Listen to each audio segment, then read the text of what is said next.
Bonjour, je suis aujourd'hui avec Alain Héril, sexothérapeute, avec qui l'on parle d'amour et de sexualité. Alors une question qui revient souvent dans le cabinet d'Alain, c'est y a-t-il une fréquence dans les rapports sexuels? La réponse avec Alain. On peut très bien avoir une période d'intensité sexuelle et dans cette période-là, avoir 2-3 rapports sexuels par jour et ensuite passer une période où l'intensité elle va baisser. J'aurais tendance à dire où est le problème? La question qui se pose, c'est est-ce que dans ces périodes d'intensité sexuelle, on est dans la qualité de la relation, dans la qualité de la sexualité.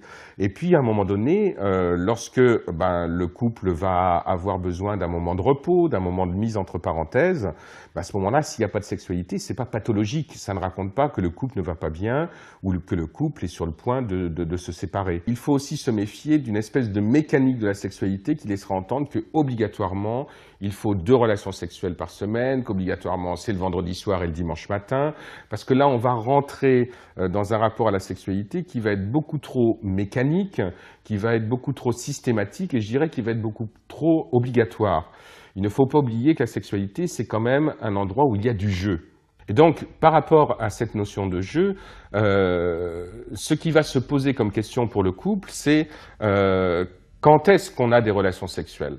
De façon très simple, on a des relations sexuelles quand on a envie d'en avoir. Et quand a-t-on envie d'avoir des relations sexuelles? Quand on a envie de jouer ensemble.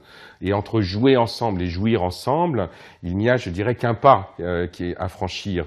Et donc, il faut pour cela que le couple soit disponible, que le couple soit dans un bon moment relationnel l'un avec l'autre et qu'il y ait toutes les conditions pour que la relation sexuelle soit bien en place. Donc, je crois que le travail du couple, c'est pas d'essayer d'avoir la plus grande fréquence sexuelle possible, mais de pouvoir mettre en place de la façon la plus régulière possible les conditions pour que la relation sexuelle ait lieu. C'est surtout ça qui est important.